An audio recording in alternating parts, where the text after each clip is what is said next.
Most people think SBA loans are just for brick and mortar businesses. Totally wrong. You can use them to buy profitable online businesses, making 6, even 7 figures, while only putting down a fraction of the purchase price. So that's what I'll explain in this video. I'm going to break down exactly how to buy an online business using SBA financing with real numbers, real examples, and absolutely zero fluff. So let's just dive straight on in. This is the playbook wealthy buyers use to acquire cash flowing assets. Let's go. Straight up. What is SBA? The Small Business Administration Study, or Small Business Administration, is what it is abbreviated, and what backs loans, right? The Small Business Administration backs these loans that banks gives to entrepreneurs and investors. Of course, this is just for the US residents, but there are other lenders out there starting to pop up for us non-US folks as well. So I would say do a quick Google search. There's a bunch that are starting to pop up that you can use to acquire businesses using finance as well. But back to buying an online business using the SBA 7A loan. This is the one that you actually want. Now, why? Why would you buy a business using SBA? First and foremost, you can lend up to $5 million in funding, sometimes up to 8 years, depending on the deal and the terms. You can have a 10-year term and a 10-year payback period, up to 10 years. The interest rates are around 8 to 10% at the moment. And as interest rates decrease, that can decrease as well. The coolest reason to use an SBA loan is you can put down 10 to 20% of a deposit. And sometimes it can be as little as 5% deposit, depending on the deal and depending on, your own liability. Really depends. But, this means if you're buying $1 million business, you only need to put $100,000 to $200,000 down as a deposit, and the bank funds the rest. So let's walk through what that actually looks like. Say you find a Shopify store and it's making $300,000 net profit per year, and it's listed for $1 million. Now, typically online businesses, the return on investment is anywhere between 25 to 35%. It can be less and it can be more, but we're just going to use the middle path here of $1 million business earning $300K net profit. So how does this work? Purchase price, $1 million.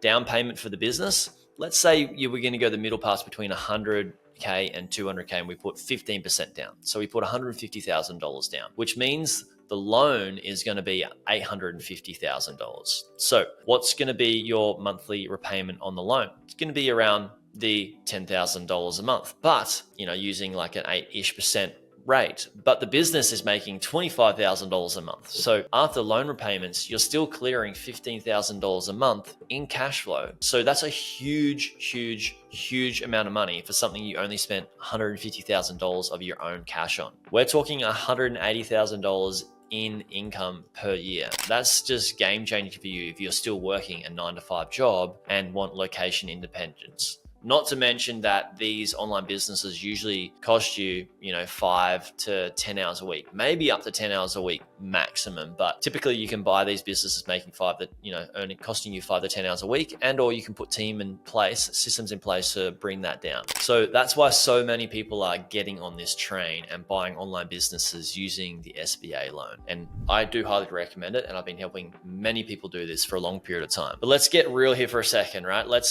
Let's just slow down. Now, the SBA isn't just handing out cash to anyone. First of all, what do you need? What to be eligible to be able to buy an online business using SBA? You need to have a good credit score of 680 or more. You need to have some level of relevant experience. Typically, the more experience you have in running an online business, the better. There have been business loans being given to people that don't have a resume of running an online business as well. So there are some caveats, but typically you're going to be more successful if you do have some level of experience doing at least some work for an online business. You also do need to personally guarantee the loan. So you're on the hook if the business doesn't do so well. With that said, when you're making $15,000 a month, typically that amount of resources can pay to resolve and fix mistakes pretty fast. This is what I've noticed with great online businesses. Sometimes if things don't go so well, the bigger the business is, the easier it is to get back on track. And the next thing you need to make sure you're eligible for SBA and acquiring online business with SBA is the financials. You need to have 2 to 3 years of profitable tax returns for the business that you're purchasing.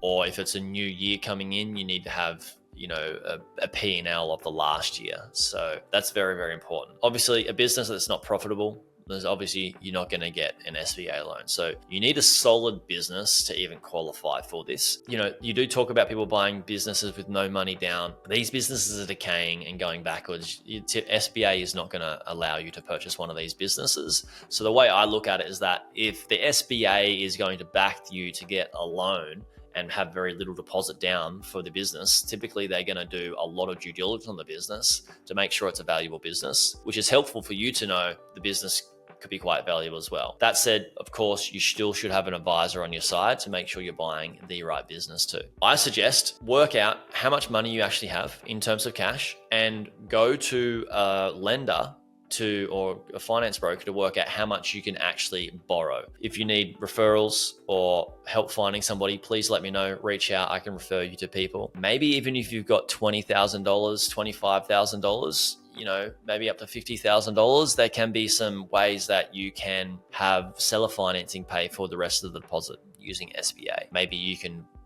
use some working capital as well to add to that deposit. Maybe there's people that you know in your network that can lend you the money for the deposit as well. There's multiple different ways that you can do this to be able to get yourself to a point where you can acquire $1 million deal. Now, SBA does also loan to smaller businesses as well. Like if you want to buy a business for $500,000, you could put $50,000 as a 10% deposit down as well and buy a $500,000 business. So there is multiple tiers with this as well. It's not only just for 7-figure plus businesses. Now, once you know how much you can finance and you sort of know what sort of online business you want to purchase, where do you go? Where do you go find these businesses? I think one of the best port of calls is a brokerage site like quietlight.com. They typically have SBA approved deals, right? So they list businesses that do qualify for SBA lending, which helps you understand okay, this can speed up the process because they already know that these businesses can be pre-approved by the SBA to purchase. You also have other businesses like empireflippers.com, and then you also have website closers as well. So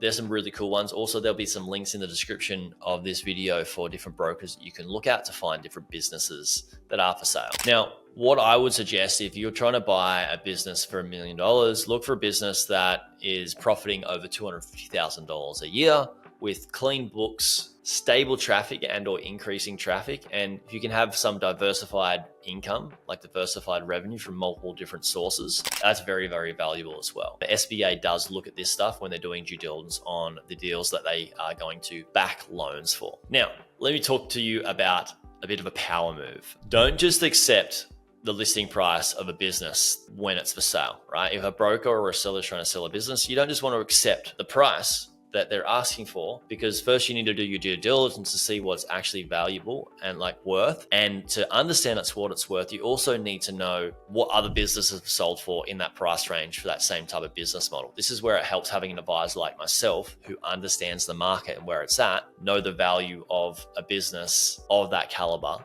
in the type of market that we're in today. Once you know the value of the business, then you're in a position to negotiate. So you can do certain things like you can have seller notes, or they call it a seller holdback, where the seller holds a portion of the business and so a seller note basically where or you can call it seller financing, seller holdback, where 10 to 15, maybe up to 20% of the business they hold. And then once you hit a certain milestone, and it can be a couple of months or a couple of years, once you hit certain milestones that is released, to the owner, the new owner, yourself as a buyer. You can also negotiate terms in terms of transition support. You can also negotiate inventory, financing inventory, working capital. There's so many things that you can negotiate in terms of seller notes, holdbacks, terms, structures, all those sort of certain things. And number one step is first, get an amazing SBA lender who knows how to get you SBA finance for online businesses, because not every bank gets it, right? Not every bank understands how to get SBA loans for specific e-commerce businesses or online businesses. Sometimes they just know how to, get SBA loans for franchises and brick and mortar businesses. So if you want referrals, do let me know. I love putting people in front of lenders that can help them get money to buy great businesses. Another important thing to understand about SBA loans is that yes, fees, they do come with a cost, right? So budget for loan fees, 3 to 5% loan fees. Also, when you're buying a business, budget for legal fees. I suggest if you're buying a 7-figure business, you should be using legals,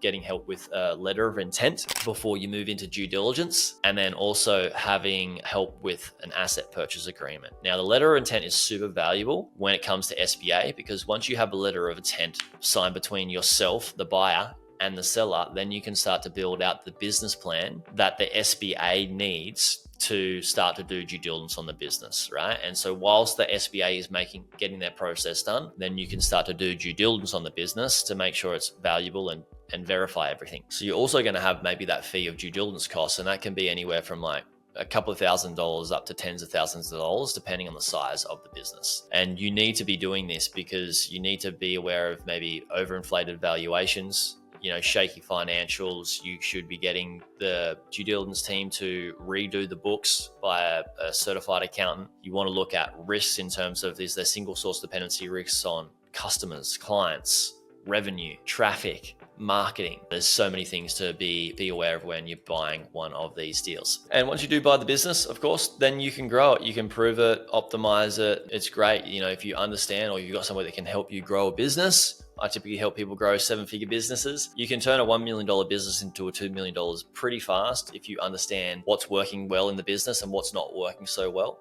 Remove what's not working so well and move those resources into what is working well to grow the business. You can also remove yourself out of the business as an operator and hire a team and systems and have more time, which makes the business far more attractive. So basically understanding the risks of the business when you purchase it, if you just by focusing on removing those risks alone, they're the growth strategies.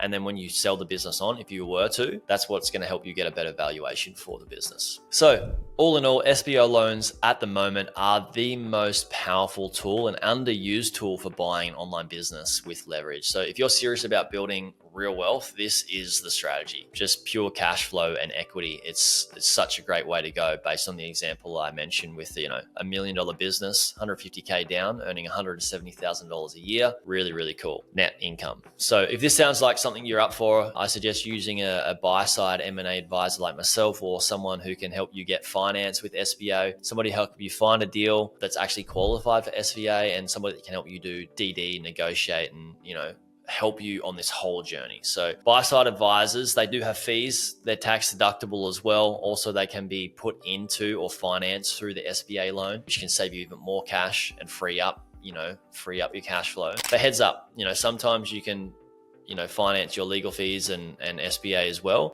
instead of having them out of pocket. For example, if you've got legal fees of $10,000 and your deposit is $100K for that business, and you're using SBA for the rest of the loan on $1 million business, say $900K, from that $100K deposit you have, and you're paying $10,000 in legal fees, sometimes the SBA will allow you to deduct that $10,000 off your deposit if you've got a receipt for your legal fees. So your deposit might actually only need to be $90,000. And it's the same with, say, my fee as a buy-side advisor or somebody else. You can deduct that from your deposit. SBA does allow that. There are certain cases where it doesn't allow that, but check with your finance broker. So again, hope you got a lot of value from this video, guys. That's how SBA loans work. If you've got more questions, put them in the comments. I'm here to help you. I want to make sure you guys buy great businesses and it's not putting you out of pocket. And the faster you can get yourself to replacing your income, the better, so you can have more time doing what you love with the people you love. If you got value, please smash the like button. Let me know what you liked about it, and I can create more videos around this for you.